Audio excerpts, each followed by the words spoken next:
Hey billionaires, you're tuned in to the AfterBuzz TV After Show for Billions, Season 2, Episode 3, Optimal Play. Join me as I break down the episode and give you my thoughts and predictions. Let's go! You're tuning into the destination for TV superfan discussion, AfterBuzz TV. And now, let the buzz begin!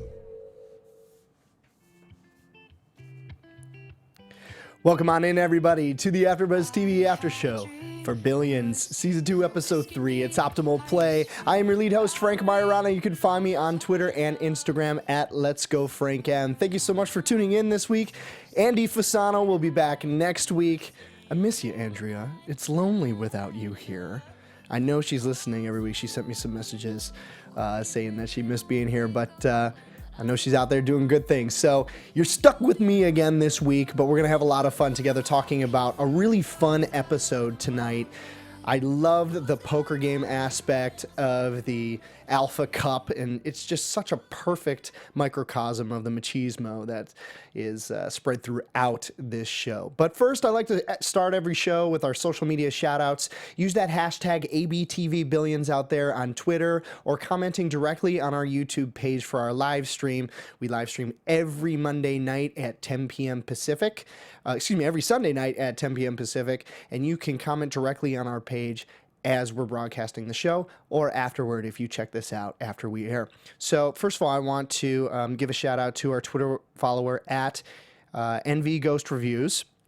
She sent in this tweet from last week's episode saying, "Oh, great. Now Chuck has two billionaires lining up against him just so he can try and save his job." And it's a great point now because you have Boyd and Axe teaming up against Rhodes, who's in a very difficult position. And we see Chuck this week reeling. He is still trying to pursue this Boyd case, but we see him taking some desperate actions, selling his Churchill book collection for 40 grand to put a down payment down for an apartment, further separating him and Wendy. So he's in a tough position this week, and we'll get into more of that in a minute, but I wanted to thank her for commenting. And then we had a couple of listeners comment directly on our YouTube page. This comes in from Lori Stone Haskell, and she says, "I don't think that Axe will threaten Wendy in any way or play dirty with her. This will further rupture their relationship, and I think Bobby is deeply attached to her and the psychological help she has provided him.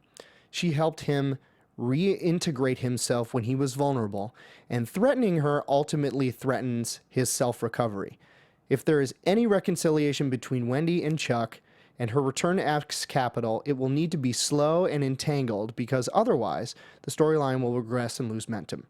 Also, Dr. Gus has to go." I like that a lot. Well, you got to remember, Dr. Gus is not a performance coach. He's more of a performance coach and less a therapist. So he's not got this confidentiality, and we're comparing him a little bit unfairly to Wendy. And Wendy is my favorite character in the entire series. So I get where you're coming from on that, Lori. Anyway, Lori continued, "His unethical style and poor quality of psychotherapy represents a very negative view of psychological treatment. It is painful to watch." And yeah, I get where you're coming from on that. At the same time, you got to remember, he's not a therapist. He's a performance coach, and he's already out airing everybody's dirty laundry, like I said last week. And she also said, "As an aside, Frank, has anyone mentioned to you that you have a striking resemblance to Aaron Paul?"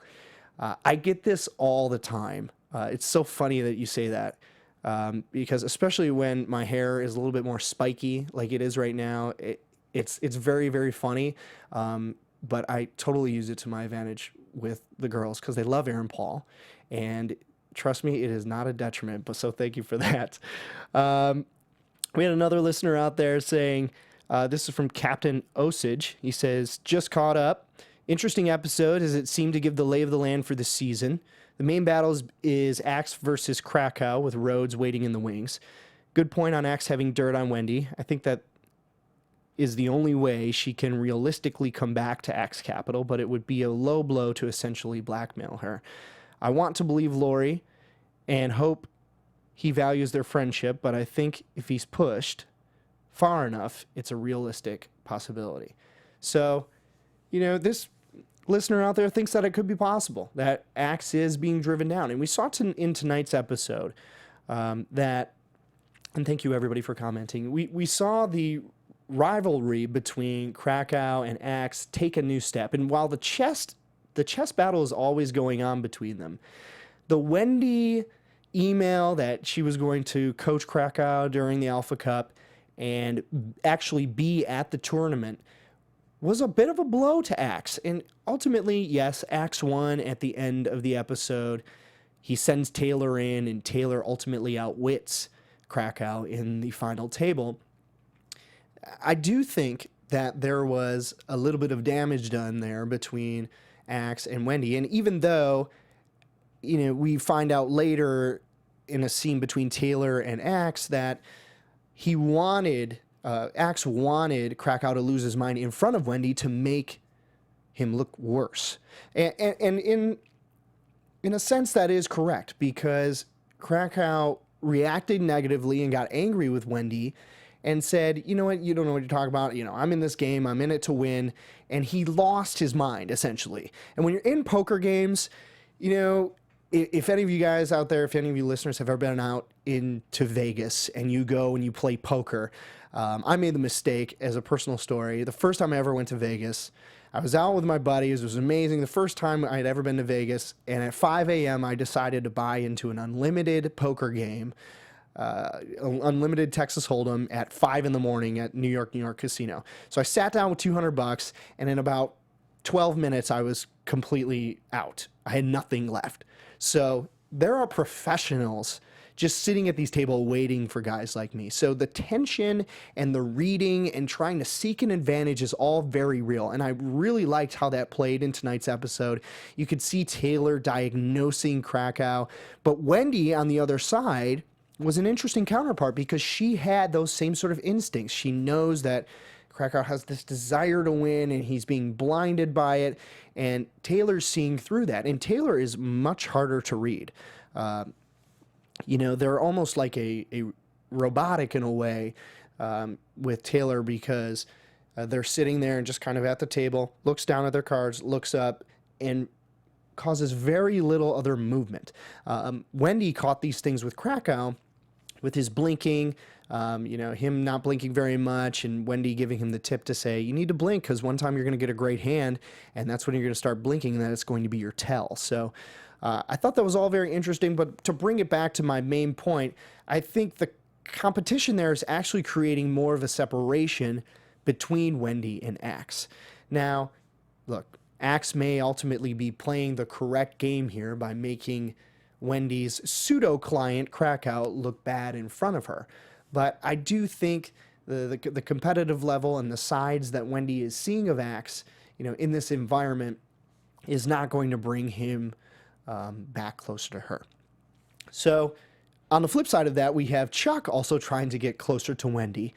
And I really enjoyed the therapy scene at the top of the episode. And in fact, it was initially going in a direction that made me feel like, hey, they're getting really close to each other again.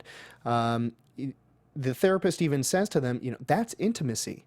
When you two can discuss these issues and look at each other and say, you're a good mother, you're a good father. That's intimacy right there.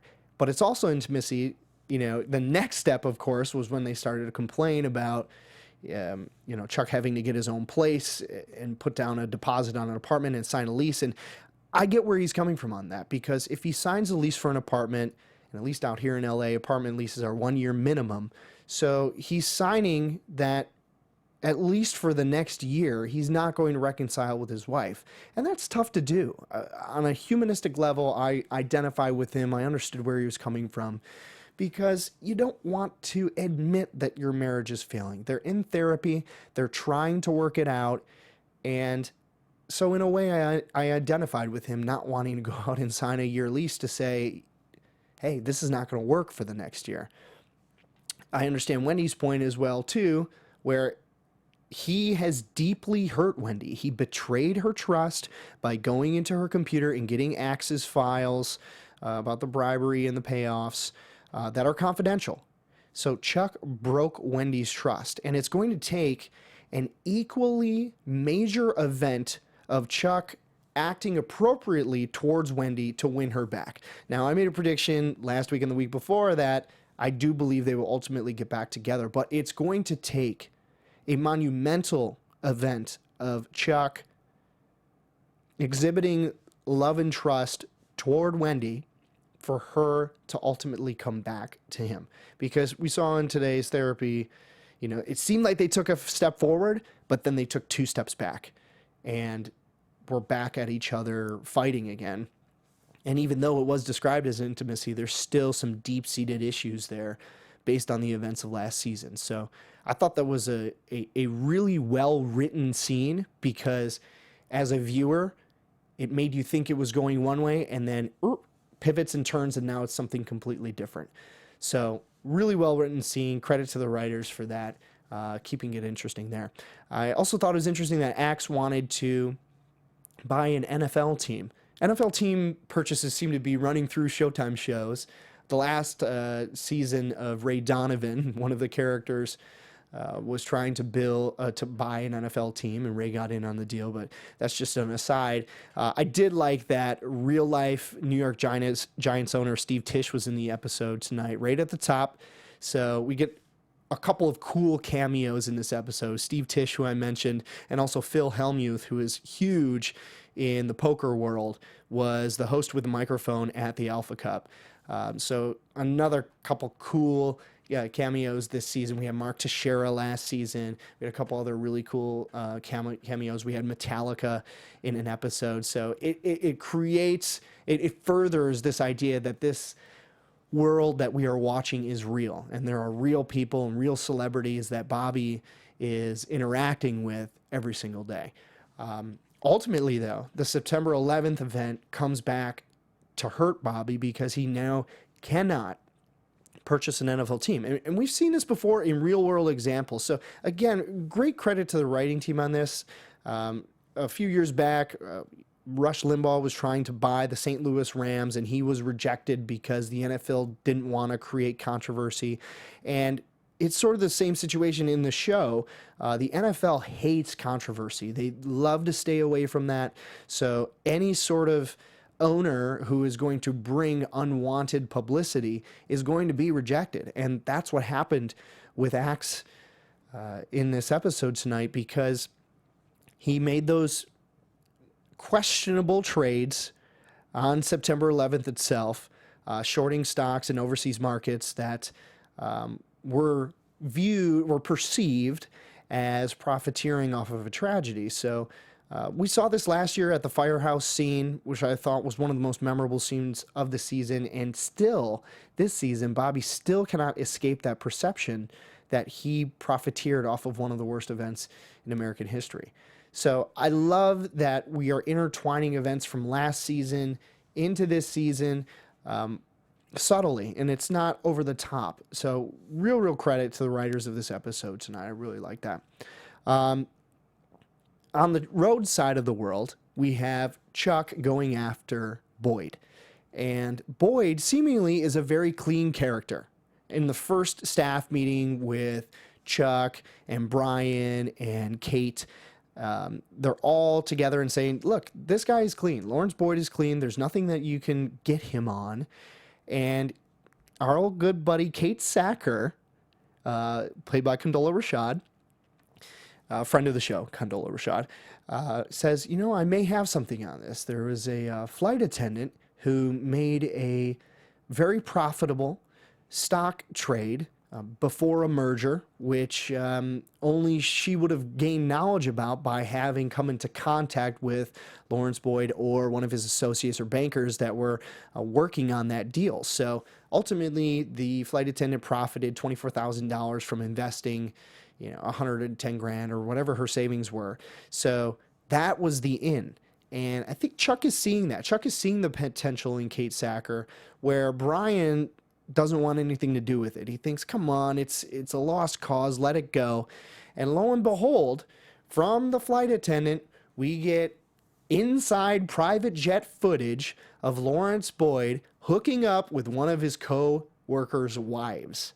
So there's an affair that is blatantly happening. I mean, how dumb can Boyd be to stop his private plane in Chicago on the way back to the West Coast and pick up one of his coworkers' wives and nail her in the back of the plane while there's people there. It just doesn't make any, it's a boneheaded move by someone who seems very clean.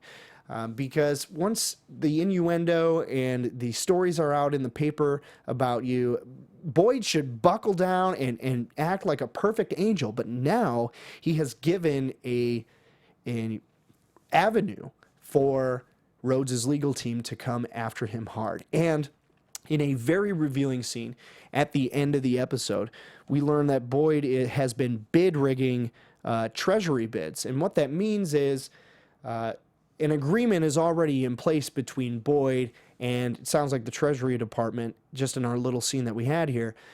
So he already had a secret deal with the government to be awarded a contract, but the government still accepts other bids to make the process look like it was open and fair and multiple bids were considered. But really, he's being given no bid contracts when the appearance is to the otherwise. So there was a lot of progress on the Boyd legal action front in this episode. It all happened very quickly. I enjoyed the chemistry that was happening between flight attendant and Brian Connerty. It was interesting. There was a tension in the air when he was putting the mic pack on her, which was essentially like a garter belt that he was putting on her so that she could record Boyd in the plane. But the audio did not prove reliable, so she was smart enough to take her phone out and somehow hide it and straight up video record Boyd hooking up with or having an affair with another woman. So completely stupid move. I don't see how Hall could get Boyd out of this now that Chuck has the tape. Chuck has an associate of Boyd's who's going to turn an informer. And now Boyd is in a whole lot of trouble. And I don't think Hall's going to be able to get him out of it. And this is going to swing the leverage back into Rhodes' court. Because, as Lara said during this episode, and I like Lara a whole lot more tonight, by the way, and we'll get into that in a second, but it swings the leverage back to Chuck. Because Lara said to Bobby that, you know, you never like to help anybody else. Why do you want to help Boyd?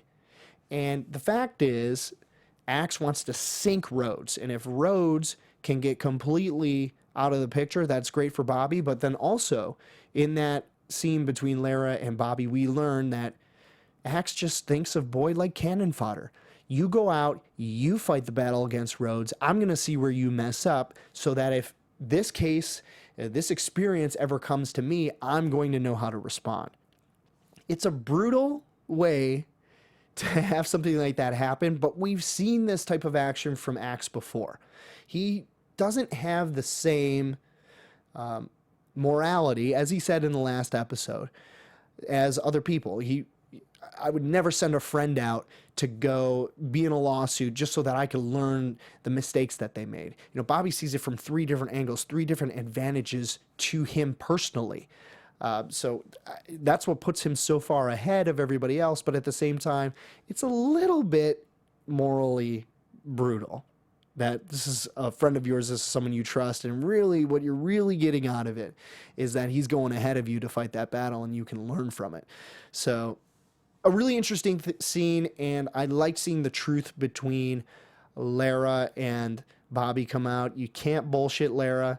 She's very much this Lady Macbeth character and looks at Bobby and knows that, you know, if I didn't know you, if I just met you, I would believe it, but I don't. And eventually she gets him to the truth. And I love that. I love that about her, that she's not just willing to take the first answer at the surface level. She has a great intuition about her husband so that she can ask the further question and say, hey, you know what, don't BS me. I know you. I love you. I'm your wife. You can tell me the truth about what you're doing here.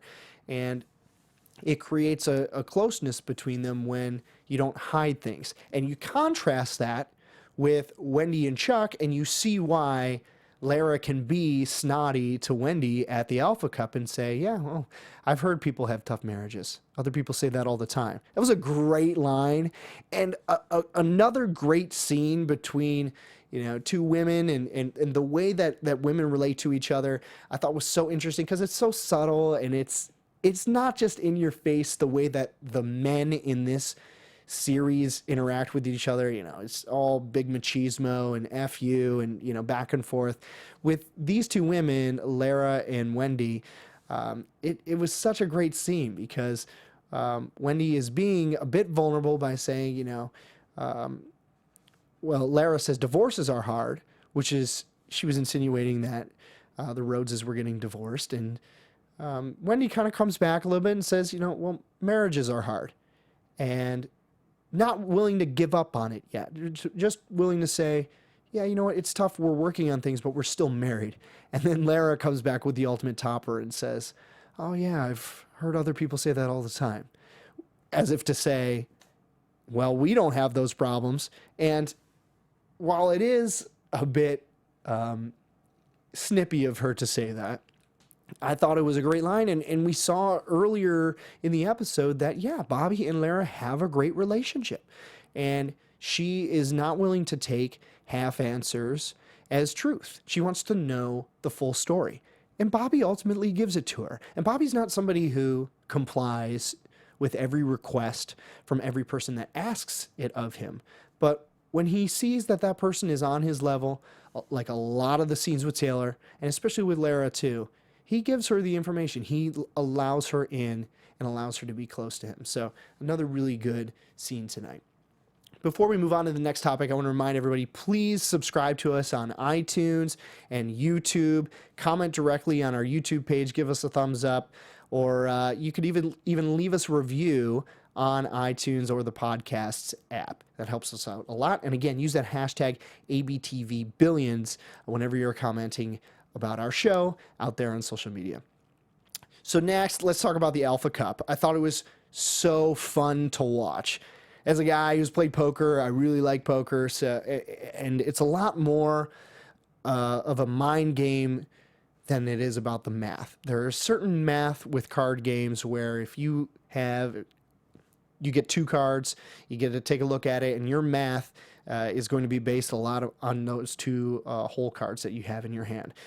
But the second side of this is reading other people. Can you tell when they have a good hand? Can you tell when they're bluffing, when they have a bad hand? So a lot of times when you're at poker games, you take a look at your cards, you set them down, and then you're looking around at every other person trying to see if they get a little smile on their face, if they have a facial tick, and then you have to track through each hand if that person played well, if they had good cards, and how did they react that way, and then commit that to memory so that on the next hand you can see how they react and ultimately get clues into what type of cards that they have. Taylor steps into this game unwillingly. She, relays that she got kicked out in college, and that really hurt her from playing because people couldn't compete on her level. Bobby is able to overcome this because he thinks the way that Taylor does. Taylor has a mind where she really doesn't want to take part in the poker game. She initially passes. Bobby FaceTimes her, says, no, you're going to do this. Sends her into Dr. Gus. Dr. Gus has a truth that he explains to Taylor. So Taylor's initially interested, and then Dr. Gus blows it and says something stupid. And she says, they say, thank you for your time. So Taylor moves on from that session with Dr. Gus into the Alpha Cup. And I thought watching Taylor outsmart everybody else was great. They are a very smart person. And like I said earlier, Taylor's very robotic, is not easy to read, and Krakow's thrown off by Taylor and initially calls timeout before he makes a final call against Taylor and walks to Wendy, where Wendy gives him the advice, but Krakow's not willing to listen. And of course, at that point, as a viewer, we all see what's coming. We all know that Krakow's going to mess this up. And by the way, quick side note, I think the height difference is hilarious between Axe and Krakow. Krakow is played by Danny Strong, the actor, and Danny is 5 feet 2 inches tall. And so he's a shorty.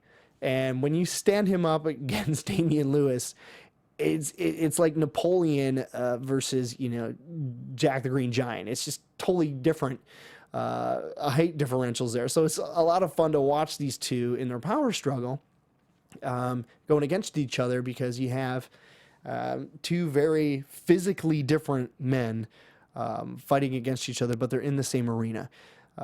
So it's very interesting to watch. Anyway, getting back. So I thought Taylor outwinning Krakow at the end was very powerful. It was fun. It was exciting. I was rooting for Taylor to beat Krakow. And when Krakow loses and he knocks all the chips all over the table, I thought that was a great visual.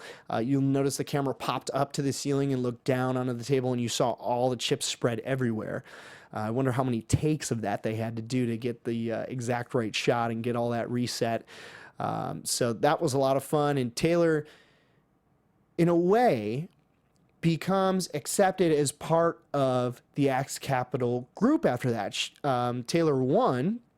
So, now they're in a way where they weren't in college.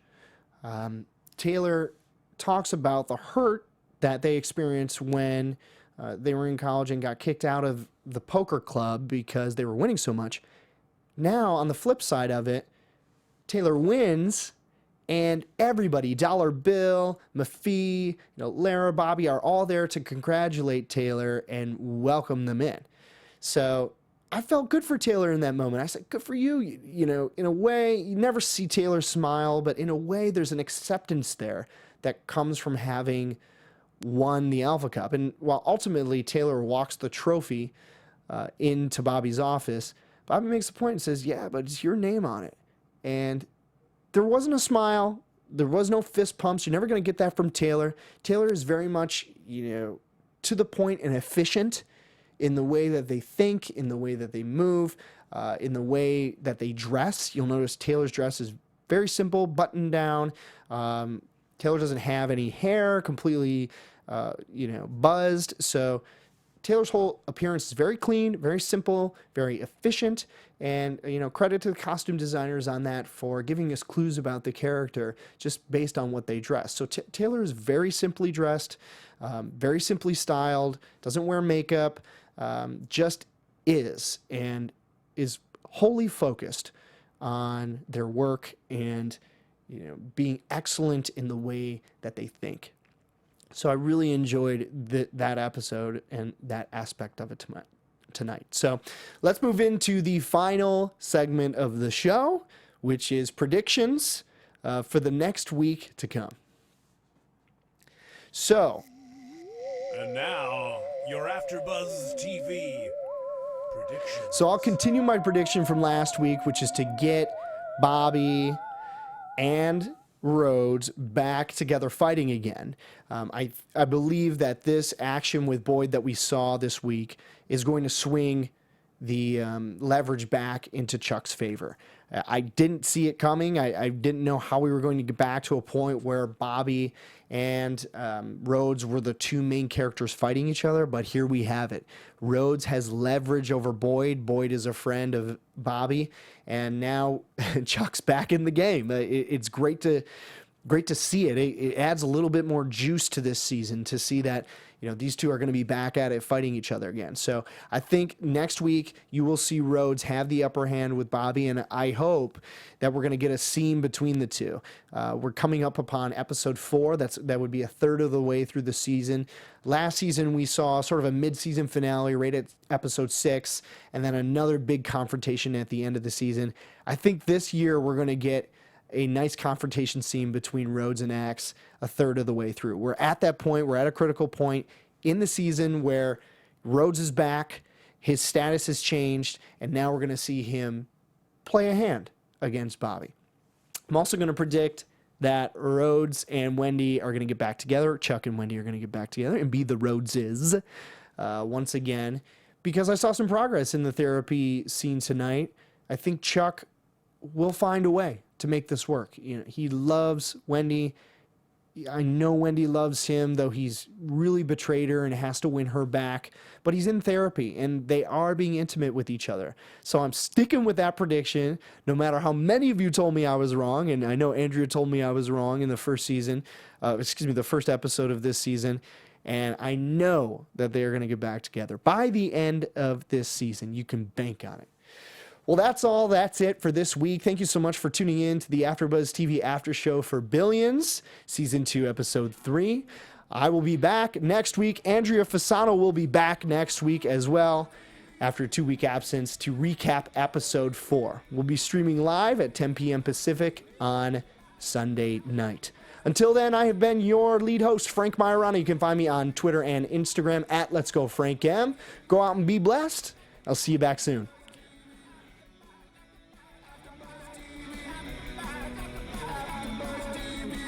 From executive producers Maria Menounos, Kevin Undergaro, Phil Svitek, and the entire AfterBuzz TV staff, we would like to thank you for listening to the AfterBuzz TV network.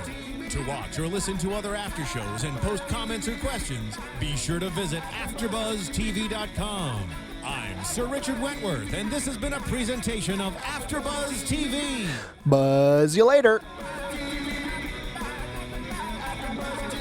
The views expressed herein are those of the hosts only, do not necessarily reflect the views of AfterBuzz TV or its owners or principals.